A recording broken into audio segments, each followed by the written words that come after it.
¿Qué pasa, YouTube? 6-Foot Hex here. Half for you guys today. Is it week 9 or week 8? I want to say it's either week 9 or week 8 of the CCL D League. If you may have missed the previous week's match, a link to that will be down in the description or somewhere on the screen for you guys to go check out. Now, this week we are facing Rufus, the coach of the Parasens, I think that's how you pronounce the name, and this is a really bad matchup.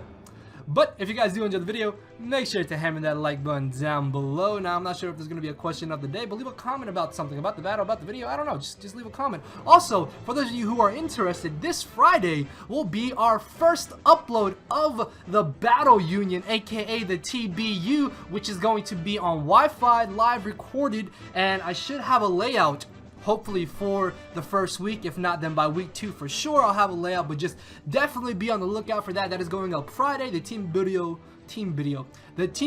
video is going up on Thursday. So I'm really excited for this, guys. I really hope you guys enjoy the TBU and just, yeah, anyways, today is a CCL D League video. So like I said, we have a really bad matchup. Funny enough though, Rufus has an absolutely terrible score. I think he only has like 1 victory, and of course it would be fitting that a terrible matchup is against somebody with a bad record. Now, I don't know how Rufus plays. I don't know if maybe he's just been getting unlucky in his matches or what, but either way, this is going to be a bit of a tough matchup because I don't exactly have anything for the combination of Terrakion, Nidoqueen, Salamence, and Volcanion. Like, just Volcanion and Primarina alone can pressure my special wall, which is Snorlax, to the point where something else can come in. Choice Banded Terrakion literally 2 KOs anything, absolutely anything I want to bring. So that's a humongous problem. Nidoqueen, my only switch into that is Snorlax, which, like I said, is pressured by Primarina, and it's also pressured by Volcanion. Thunderous Therian could be a huge problem depending on the set. Necrozma could be another issue that I have to deal with. Skarmory super annoying because it gets defog. If he brings T-Spikes on Nidoqueen, that's going to be a huge issue in itself. Salamence can potentially Dragon Dance and maybe have a Yachi Berry for Ice Sharding Mamoswine, so I really gotta watch out for that. Zoroark in itself could be a huge problem just because of the mind games that it can play, although it won't be as effective as one of his other mons. He can still bring it. Breloom isn't an issue because I plan to bring Tangrowth, so I'm not really too concerned about that. But let's take a look at the team I will be bringing this week. First off, we have Juliet, the Jolteon here, running enough speed to outspeed his fastest Pokemon, which is Terrakion. We can outspeed it by 1 base point. We are running Dual Stab in Volt Switch and Thunderbolt. Volt Switch, of course, is just for momentum. HP Ice is to be able to wear down Thunderous in Nidoqueen, so I can Volt Switch later in the match. Toxic is mainly for Delmise, Salamence to an extent. Also, yeah, HP Ice can hit Salamence if it doesn't Dragon Dance. For Thunderous even, what else? Primarina if it switches in. Volcanion as well. For some reason I can't knock that out, I don't know. But it's mainly just for Necrozma, because if he does bring like double dance Necrozma, which is like Calm Mind, Iron Defense, Stored Power, Moonlight, that could actually be a huge problem, because my best way of stopping that is my Sableye, as you see here. Making his debut is Sour the Sableye. Yes, this is one of the trades I made for one of our previous team members, which we used to have Pelipper, Kingdra, and Kabutops. Now we have Crobat, Greninja, and Sableye. So even though I do have 3 dark types, he does have Pokemon that can deal with all 3 of my dark types to allow Necrozma to potentially set up and win. So this is my 1 of 2 Calm Mind Pokemon that I'm bringing this week. Actually, let me show you what I think he's gonna bring. This is more or less what I'm expecting him to bring. Maybe not both Zoroark or Skarmory, but definitely 1 of the 2. Like I said, Thunderous could be a huge problem if he wants to bring that. Why did I put a Z? I forgot to take off the Z. There.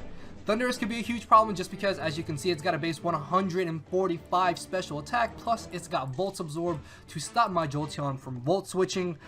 He could also even just bring Primarina. Double Water is going to be pretty annoying for me to deal with, plus Specs Moonblast hits like an absolute truck. What else? Delmise could be coming if he expects me to hazard sack. Then maybe he would have Delmise and Zoroark instead of Skarmory, Thundurus. But Salamence, like I said, could also be coming just because he could have Yachi Berry. But this is more or less what I'm expecting him to bring. Maybe Zoroark over Thundurus, just because Zoroark is a little bit faster than Thundurus. Plus, he can play the mind games and potentially be Scarfed or have Swords Dance and stuff like that. But he could also maybe expect me to bring Cobalion, which just about deals with Zoroark. But either way, I still have to prepare for it. But Calm Mind, Will-O-Wisp, Sableye could potentially win me this match if I'm able to pressure him early enough. And then if he doesn't have T-Spikes on his Nidoqueen, which I honestly don't expect him to bring Toxic Spikes, just because I do have a Scolipede and I have a Crobat that can defog away the T-Spikes, and I have Scolipede that can absorb the Toxic Spikes. So Calm Mind, Sableye should definitely be able to put in a lot of work with this Spadef investment at +2. There is no way Modest Life Form Nidoqueen to a KO Sableye, and then having Prankster Will-O-Wisp is going to be absolutely amazing for the Skarmory, for the Salamence, Terrakion, the Zoroark even, Breloom, if it's not Poison Heal. I can also wear down Thundurus, Primarina, or Nidoqueen even, which is going to be really good. But after +2, Sableye should be able to sweep mid to late game. If not, then I have Jasmine here with the best reunit. Like, I absolutely love this set. Somebody pointed out to me that I brought this set a lot, which is Double Dance Reuniclus, but that's just because this is a stupidly good set. Like, this set almost takes no real brain power to use, just because all you need to do is get rid of your opponent's dark types and get rid of an opposing Pokemon that phases. So once those two things are gone, you just set up an Acid Armor and then set up 2 Calm Minds, and you basically win, because Reuniclus can't be toxic, it can't be statused, it can only be put to sleep and stopped, maybe hazed and phased out. But like I said, just get rid of the phaser and get rid of the dark type. So this is mainly why I expect him to bring either Skarmory or Zoroark, or possibly even both. But once I'm able to get rid of the Zoroark, I can definitely sweep with Reuniclus if it's my last Mon. If he doesn't have Whirlwind on Skarmory, then I just win with Reuniclus either way. So my idea going into this match is that hopefully Reuniclus and Sableye can just pressure him a lot and just take down 2 members each to make the matchup a little bit easier for me.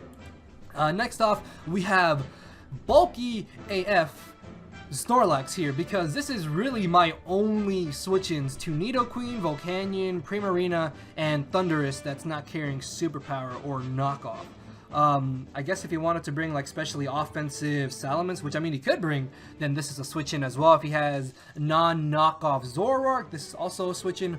But this is like really my best bet to deal with his special attackers. Body Slam is just for stab, EQ is for Terrakion on the switch in, and for Nidoqueen, Fire Punch is for Skarmory and Delmise, and Pursuit Trapping is just so I can get off some extra little chip damage on the Volcanion or the Nidoqueen if I predict them to switch out, and I guess maybe even Primarina if it even does anything. But just really Spadef bulky here to be able to constantly switch into special attacks. Next up, we have Thomasta Tangrowth, which this is probably the only thing on my team that can even remotely switch into Choice Banded Terrakion, and even then Close Combat is a clean to a KO.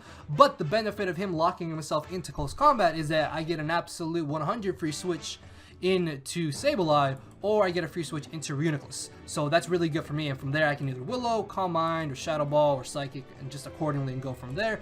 Leech Seed is literally for any time that he clicks Stone Edge, because there's no way Stone Edge 2 KOs me after Rocks and Leftovers, so I can Leech Seed on his predicted switch out, and I'm very positive he's not bringing Breloom, so anything that switches in will be taking hopefully Rocks damage and be getting worn down by Leech Seed as well, recovering whatever wall I want to switch into that Pokemon that he brings in.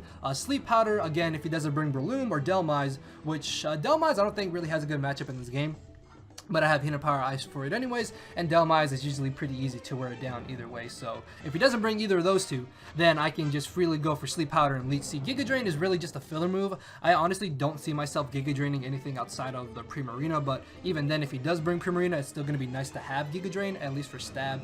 I could have put something like Synthesis, but just I really felt like that was unnecessary, because then at that point my only offensive move is HP Ice. So this is a pretty passive Tangrowth for this matchup. Like I said, it's really only here to kind of switch into Terrakion, and if Terrakion's not close combat choice banded, then I can live any 2 hits from it, because I should be able to take 2 Life Orb close combats and then go from there. And then finally off, we have Meltzer the Mamoswine rocking a Jolly Nature to outspeed Timid Max Speed Nidoqueen and to outspeed Jolly Max Speed Breloom. Also, the EV spread on Reuniclus is so I can comfortably switch in to modest Life Orbed Earth Powers and Sludge Waves from the Nidoqueen. So Nidoqueen shouldn't be able to 2-KO Reuniclus so long as I'm at 100% HP every time I switch in. So I guess I will be forced to recover against it, but either way, it's still a pretty good switch in. But I can outspeed Timid Max Speed Nidoqueen, and I still knock out Salamence and Thundurus after Rocks with Ice Shard, which is really great. Then of course Stealth Rocks is just there because Rocks are the best move in the game. And then Earthquake and Icicle Crash are for stab, which he has no real switch into Mamoswine, so it's going to be really good for me in this matchup. So yeah guys, that is the run through of the team. Let's go ahead and get this match started. Alright guys, so here's the matchup. Now as you can see, he did not bring Skarmory, and he also didn't bring Zoroark, which was absolutely baffling to me. Just because, like I said, those were really the only 2 things stopping my Reuniclus from just being able to completely set up on him. And then this also means that I can still pressure him with my Sableye. So my thought process going into the match was that maybe I can set up with Sableye and then kind of wear him down, and then maybe Reuniclus can clean up late game. There's also the possibility that he's got Roar or Dragon Tail on his Nidoqueen, so definitely gonna have to watch out for that. But if he does have that, then Reuniclus can still beat that 1v1, and eventually I should be able to set up with Reuniclus mid to late game. He also has no way of getting rid of my hazards, which is really nice, so I should be able to comfortably get up Stealth Rocks. Although if he does have T-Spikes, that is going to be very, very annoying to deal with. And of course, he does have the Volcanion and the Terrakion. Again, this most likely is Choice Banded Terrakion. I don't really know what kind of Thundurus this is going to be, and Breloom is literally going to be doing nothing in this match so long as I have my Tangrowth around. Necrozma, depending on what set it is, will determine on how I can deal with it. So I'm going to have to figure out what set this is. But looking at the matchup, my best lead was honestly just 100% Reuniclus, just because I don't want to lead Mamoswine and he leads off with Breloom or with Terrakion. I don't want to lead Tangrowth because he may lead off with Nidoqueen or even the Thundurus. And I don't want to lead Snorlax because he could lead Terrakion or Breloom, or maybe have Superpower on Thundurus. I mean, Sableye is just, without a Combine boost, Sableye doesn't really do too much early on in the game anyways. And even if I got a bad lead matchup, I could still probably switch into something to counteract whatever lead he led off with. And then Jolteon isn't going to be doing much early on in this match, just because of course he's got 2 Mons that stop me from Volt switching, which I'm going to have to wear down over time with Stealth Rocks and with Hidden Power Ices. So let's get this started. I'm going to be leading off with my Reuniclus, as he actually ends up leading off with the Thundurus. Now, as you can see, he goes for the Dark Pulse turn 1. And I probably thought about this play for like a minute or 2, just because I honestly did not know what this thing was going to go for. I thought that maybe if I switched out, he was going to go for U-turn or Volt Switch, or if I stay in, he's going to knock off, or maybe go for a nasty plot or something like that. So ultimately, I decided just to stay in here turn 1 and go for the recover, just to see what he wanted to go for. As he goes for the Dark Pulse, that's a clean to a KO. Now, I'm not going to lie, I didn't run the damage calc, but I'm not sure if he is either Scarfed or Spexed. Either way though, I still have a pretty good switch in my Snorlax, plus there's a possibility that he's just going to go for the Dark Pulse again, maybe thinking that I'm going to stay in. So I will be able to switch into my Snorlax here, which, because I am Careful Nature and extremely Spadef bulky, I'm able to just chew that Dark Pulse, and that extra little bit of chip damage doesn't put me in range of where Specs Volcanion can 2-KO me later in the match, so I wasn't really too concerned about taking that little bit of damage. And what I can do here is just safely go for the Body Slam. I was so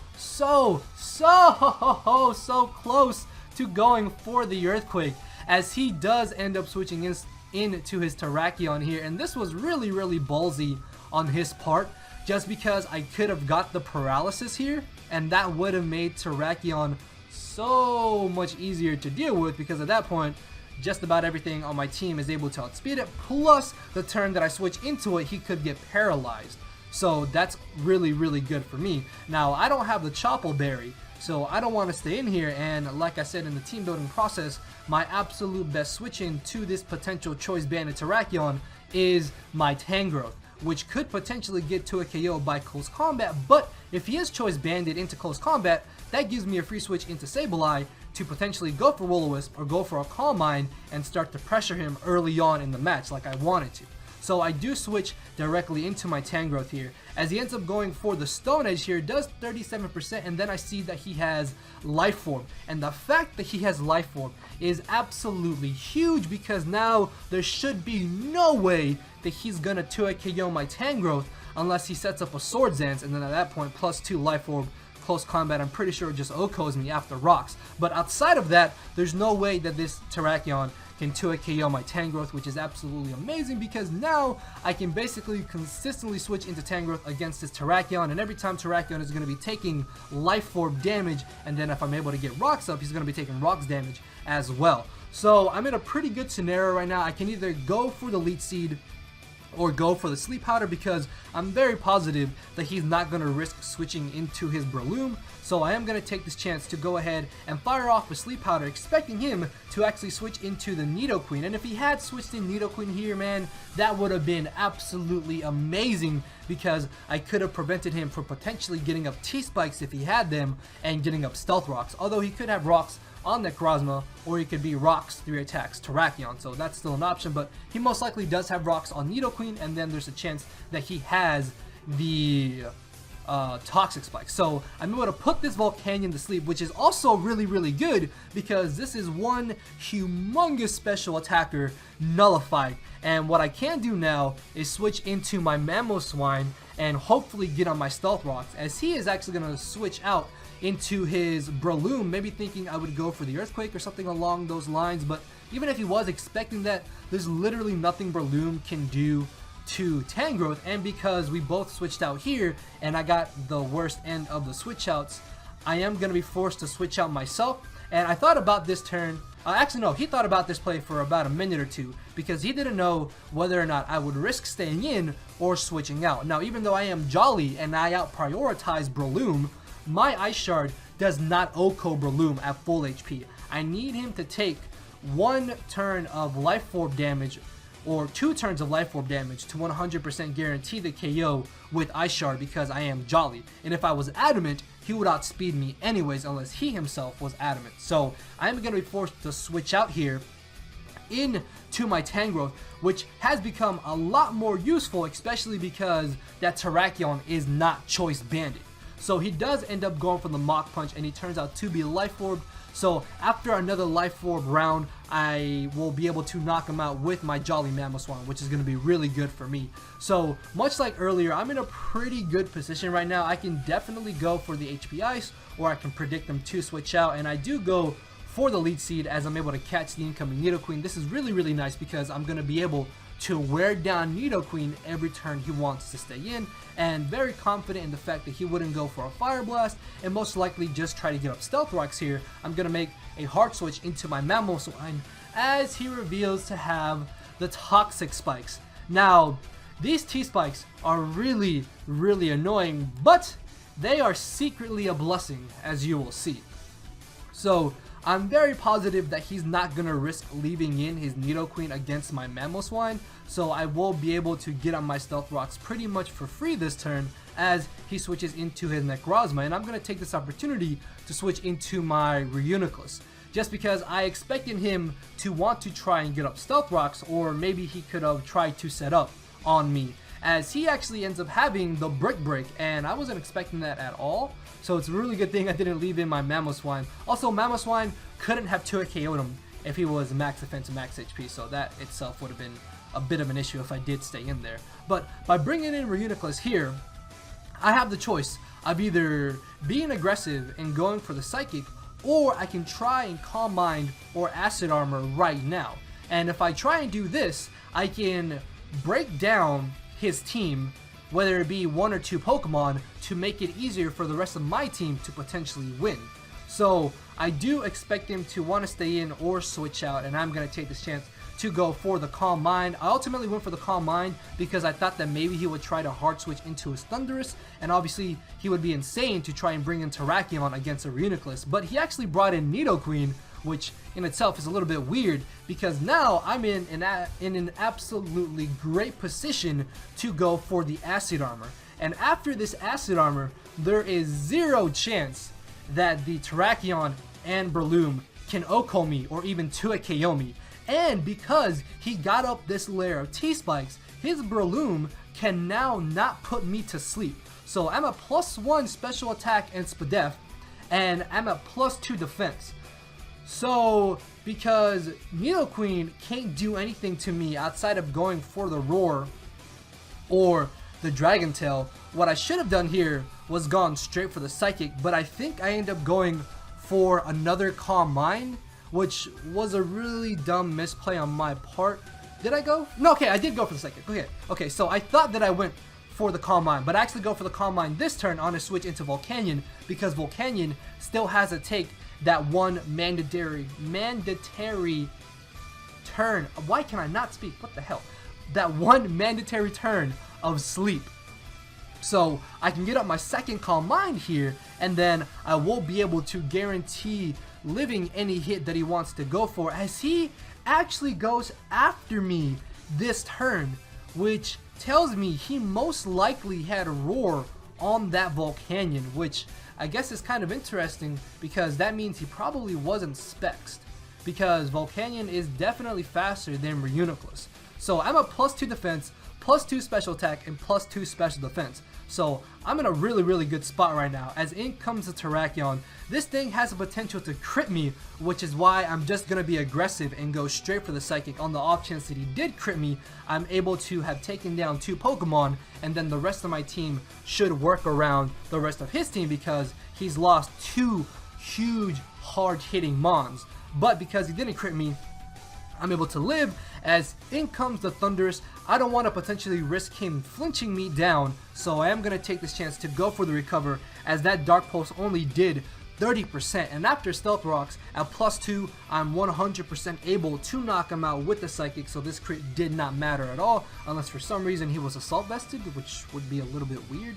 So down goes the Thunderous, in comes the Breloom, and because of this one little T-Spike, the T-Spike, the Toxic Spikes that I thought were going to be a huge issue to me, actually end up helping me out here because he's not able to put me to sleep. So his best bet is to just go for Bullet Seed and try and wear me down. And I think I just go for the Recover here, or I end up being aggressive and I go for the Psychic, just because I should be able to live a hit from Nidoqueen or Necrozma at +2 SPDEF, as long as he didn't crit me with the Bullet Seed. As I'm able to chew that Earth Power, I can go for the Recovery here, be brought back up to 75% HP, and even if he crits me, I should be able to live and in return still knock him out with the Psychic. And at this point, with his last Pokemon being Necrozma, even if he is somehow able to get rid of my Reuniclus, I have 5 other Pokemon that eventually will be able to beat him and win me the match.